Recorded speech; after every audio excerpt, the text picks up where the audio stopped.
Ray Ratto was at the game last night, the Spurs and his Dubs, the Warriors, and had a little back and forth. Ray is a reporter for Comcast Sportsnet Bay Area, a writer for them. Seton, would you play the little back and forth between Ray and Greg Popovich last night?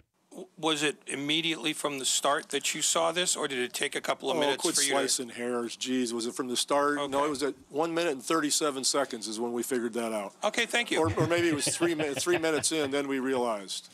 Okay. Come on. Ray, being the great reporter, wants to know when Pop realized that his team just didn't have it. And yes, Paulie. Do you think reporters are different when the Spurs lose by 36? Well, I think you got a little bit more confidence that you're able to say something there. Let's bring in Ray Ratto there. That little back and forth there. I like that you said thank you.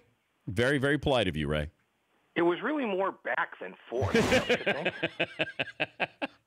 You tried to go forth. He wouldn't let you. Yeah, well, no. Listen, I didn't think it was a bad question, but it was probably asked of the wrong guy at the wrong time. So, big deal. I mean, I've known him for 35 years, and I wasn't trying to bait him. In fact, interestingly, later on, somebody asked Steph Curry a form of the same question and got a pretty useful answer. So, I just chose the wrong target, and I lived, and he lived, and we laughed about it in the hallway and went off into the sunset. Holding hands, having a glass of wine. Singing I Am 16, going on 17. The Spurs in Game 1, the injury with Kawhi Leonard. Now, I know that you cover the Warriors for Comcast Sportsnet Bay Area. Can you separate, I'm not saying allegiance, but at least you're around that team, in the play that happened with Pachulia? If you're just watching that as an innocent bystander, do you look at it differently? Well, I mean, first of all, I don't just cover them. I cover other stuff, too. Our guy, Monty Poole, covers them all the time and is really good. I think it's pretty well agreed that while Pachulia wasn't trying to hurt Leonard, it was a pretty cynical foul, and it happens a lot.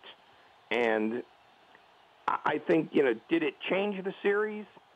I don't think you can argue that it didn't. I mean, I think, if it doesn't happen, the Spurs win Game 1. I don't think they win Game 2 based on the fact that the Warriors just came out and swallowed them from the start. But I didn't get caught up in the is he a dirty player argument. Mm-hmm. Is it a reckless play? Yes. Is it a cynical act? Absolutely.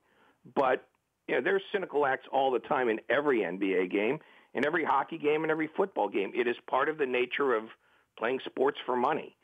So, Pachulia doesn't come off as a hero or a genius. He also doesn't come off as an innocent here. I mean, he knew that if he could make Leonard land awkwardly, it would at worst at least it would affect the shot. So yeah, I think he knew what he was doing.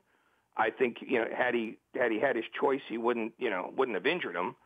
But I think he wanted to make him uncomfortable, and I think that goes on constantly in every game. What about Aldridge's play last night on Durant? And Durant did come down on LaMarcus Aldridge's foot. Well, if Durant goes down, you've got a crap storm of nuclear force.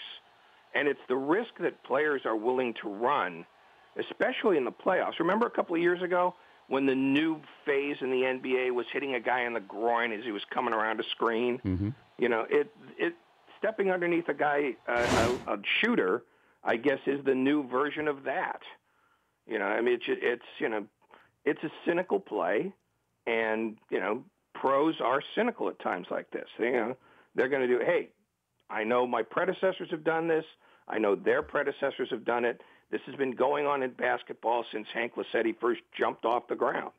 So, yeah, I guess maybe I'm too cynical, but I mean, I expect to see that.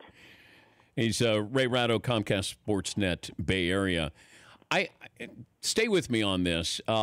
Kevin Durant can't just win a championship and be part of the team. Is there more pressure for Kevin Durant to be a star of a championship team instead of just somebody who joined a team that's going to win a title? If you follow me on this. Yeah, I do. And what kind of question is that? I mean, what do you want me to psychoanalyze it? Yes, Pop. It feels really good on the other side, doesn't it? Stop. I actually don't think there is more pressure on him. I think he came to the Warriors knowingly because it wasn't going to sit all on him. I mean, the Warriors all have pressure because they failed last year. Cleveland beat them, and they thought that title was theirs. So they've all got this on them. If they don't win this year, nobody's going to say, gee, is Durant have more pressure on him than Curry? No, it's going to be a collective nightmare. But it's also going to be a collective triumph if they all win. So I don't think Durant has more pressure on him than Curry does, than Green does. I think it's a shared experience, and I think that's probably one of the reasons why he came there to begin with. It wasn't going to be the defining moment for Kevin Durant. It was going to be a defining moment for this franchise, the difference between being a budding dynasty and a one-hit wonder. Good luck with the back and forth, Game 3 in San Antonio. By the way, Steve Kerr's availability at all, is there any update on him coaching the rest of the postseason? There's no official update, but I would be surprised if he coached it. I mean, until the moment that he's absolutely symptom-free, I think he's got too many people telling him to stay away. You don't have to do this. And I think one of the great unknown forces here is his wife, who she doesn't put pressure on him, but she's going to give him that wifely look that goes, really, you got a headache and you're still going to go do this again? Yeah. Use your head. I mean, I'm frankly, I'm grateful to Mark Cuban that he's turned the conversation around from everything, because that. What did you make of that, part. Ray? That's the best part of the whole day. What I make of it is it's an owner's fascination with showing us how the sausage is made. And in the past, that was the last thing an owner wanted to do. I mean, a year ago, Jerry Jones was basically explaining how the NFL owners screwed the Chargers and Raiders out of L.A. and did so in pretty significant detail. And now this year, it's Mark Cuban explaining that when you pay your ticket for a regular season game, we kind of consider you a sucker. But they're fine with that because they get to say, hey, this is how it really works, as though the fascination with ownership is more important than the fascination with the game. It's a great statement of narcissism that, frankly, I think owners feel a lot better with now than they ever have before. Hey, here's something cynical that we do all the time. Come, I'll show you how we do it. I mean, it's madness, but it's great. You think the league responds? I think they'll probably choke him. Yeah. Adam Silver is now firing down Advil like they're Pez. But, that's the price he pays for dealing with those 30 maniacs every day. Thank you, Ray. All righty. That's Ray Ratto, Comcast Sportsnet Bay Area. Oh, he's a funny dude. Funny dude. The Dan Patrick Show, weekday mornings on Audience.